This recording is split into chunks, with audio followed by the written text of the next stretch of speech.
Hello people of Earth, this is DanLockhart of the Ride of Valkyrie DanLockhart YouTube channel, and I'm doing an introduction for a ride that I did back on August 9th, 10th and 11th. I did a little over 800 miles. I rode from Crested Butte South over to Grand Junction and Fruita area, Fruita, Colorado, did the Colorado National Monument, and then I rode south down to Cortez, Colorado on Colorado 141, which is kind of the Colorado Canyon lands. Very beautiful out there. And then I rode back over the San Juan Range down into Telluride, and then from there I came back home out the Ouray and Ridgeway in that direction to get back to Highway 50. This introduction I'm going to use for all the videos that I make from those rides, and I hope that you liked them. If you do, you can give me a thumbs up, subscribe to my channel down below. And as you can see, it's rainy here in Crested Butte South today. In fact, this is the wettest summer since we've lived up in the mountains for almost 10 years now. And it's very green up here still, which is very unusual for this time of the year. Usually things are kind of burned up and dried up, but I think we're gonna have a beautiful fall when the leaves start to turn, because the trees are super healthy right now because of all the moisture they've been getting. But anyway, thank you very much. Hope you have a great day, and thank you for watching.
So the other trip on my Kawasaki was more like a nightmare trip. It was just bad all the way around. Went out there with a girlfriend, and her mom lived in Phoenix. So we tried to make good time going down to Phoenix. We left pretty early in the morning, and it was pretty chilling when we left. I think it was like the second week of June or something like that. So, you know, we rode and rode and rode and rode and rode and rode and rode and rode.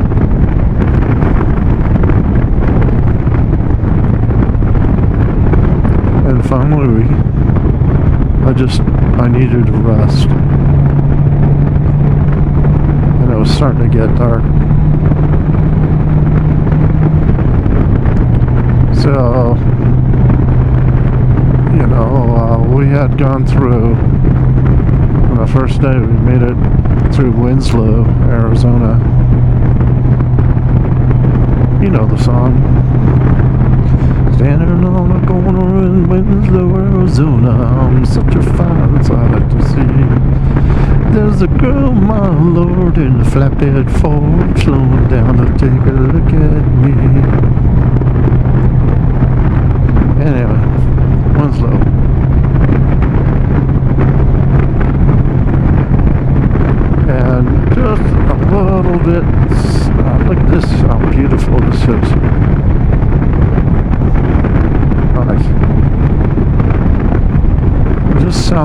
low. If you know the area, familiar with it, there's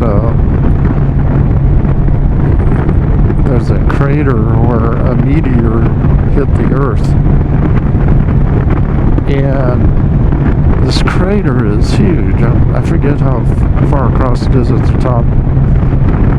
It's something like a mile in diameter or something. I'll have to check when I edit the video. I'll look it up and I'll put it in the video. But that's where we decided to stop. So we wanted to get off the main highway and just get to a place where we could lay our sleeping bags out on the ground so I could rest for a couple of hours.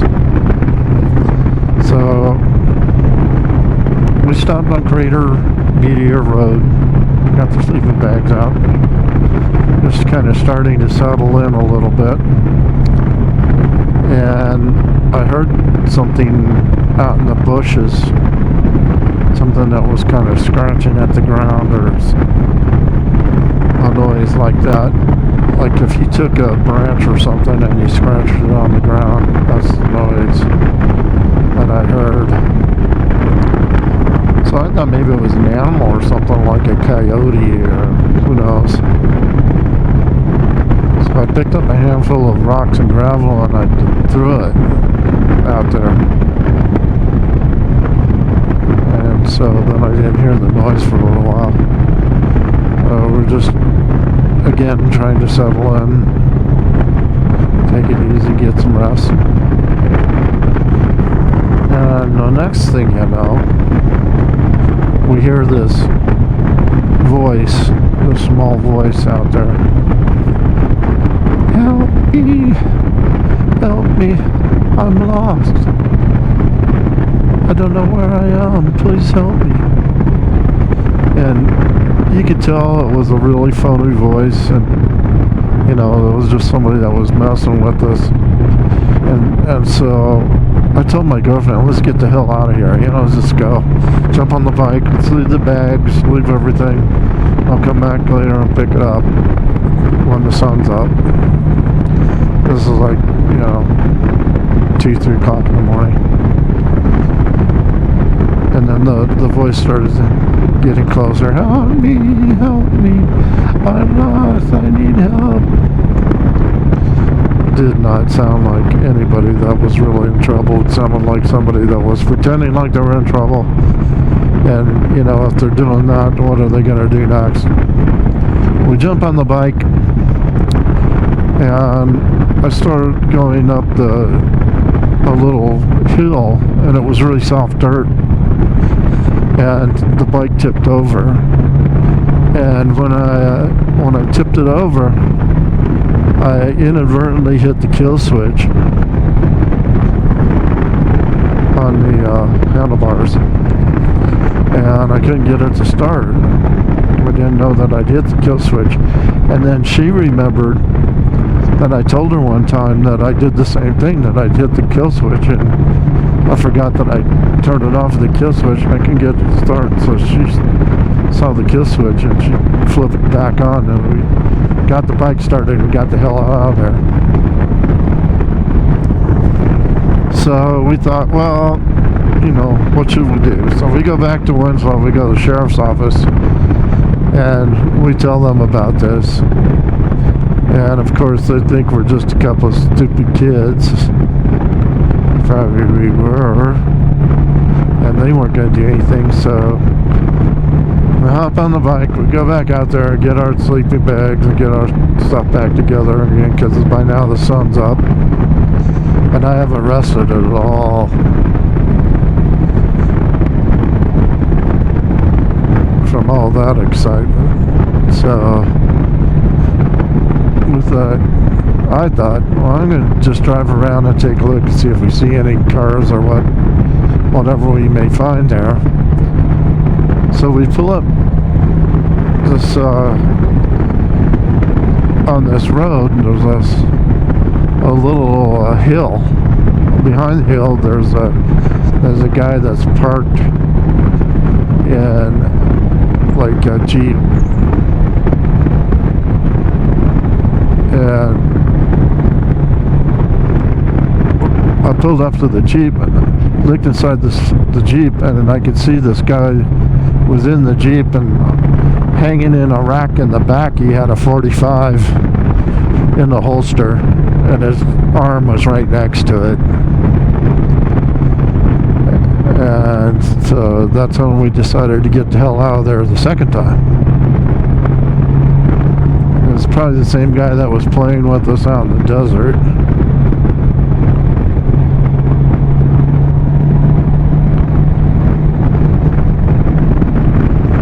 That was just the first incident.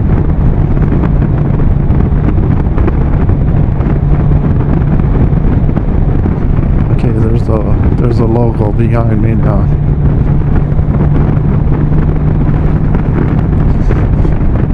So anyway, the second incident, we're going to visit her mom in Phoenix, and so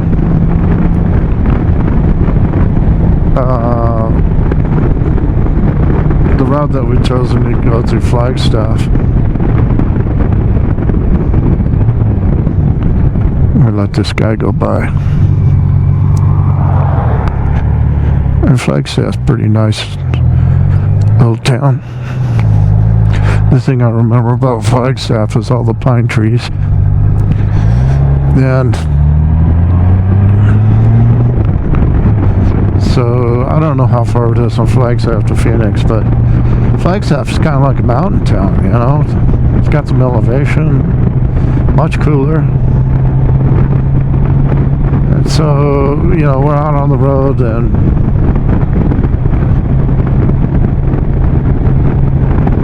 things start getting warmer, and things start getting warmer, and it just got out of control, got out of hand, and I hadn't had any rest. And you know, we're just young and stupid. We didn't know anything about hydration back then. Nobody really talked about hydration back then. So we just kept going. It got to be 110 degrees. And the only way that I could stay cool enough to even move was to go really fast. So I was doing like 80, 85.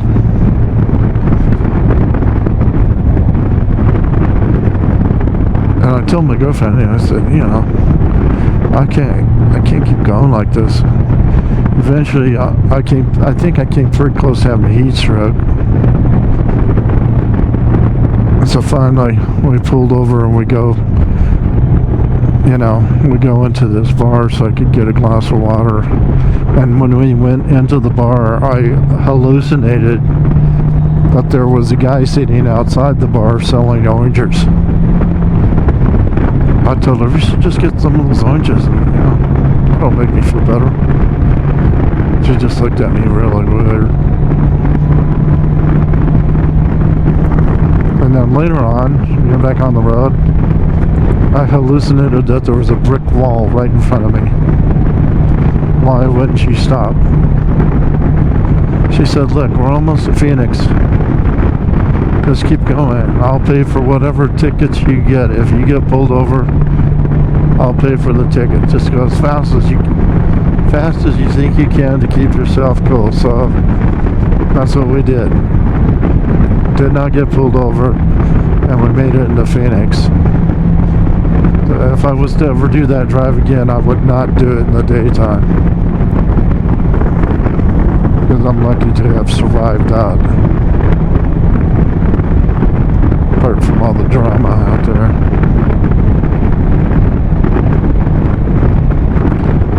So we leave Phoenix and we go down to San Diego. We had a good time down there in San Diego. We took a bus down in Ensenada. That's pretty, huh?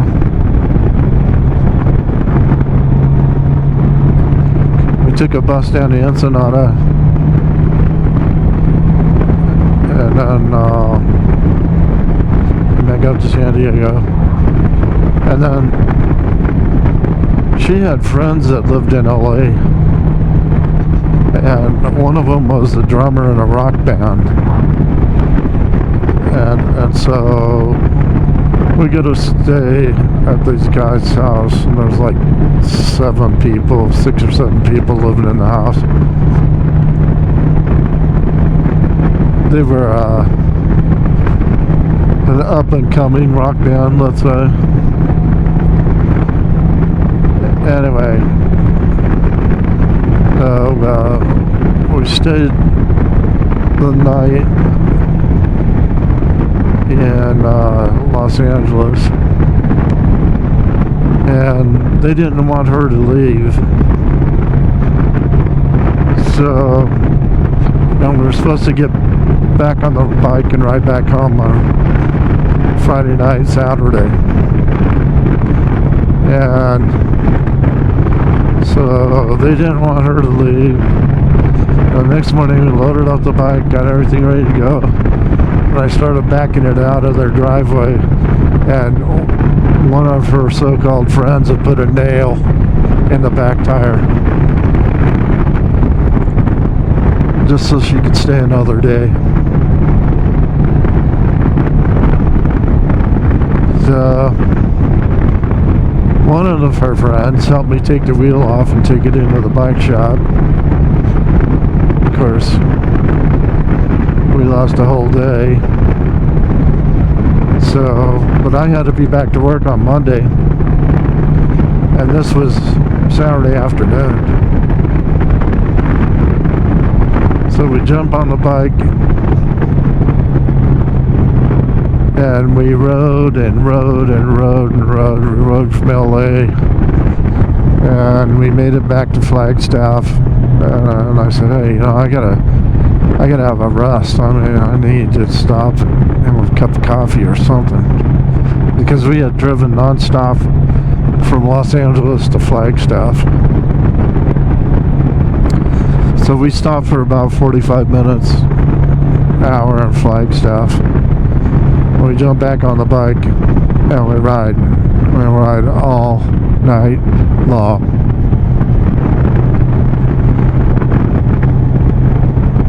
And we finally got back to Denver. It was about 4 or 5 o'clock in the morning. And I was supposed to be at work on that Monday morning. And I had to call in and tell them I couldn't make it, and they were not happy. So that's the saga of my second trip to California on my motorcycle, which was not nearly as pleasant as my first trip out there.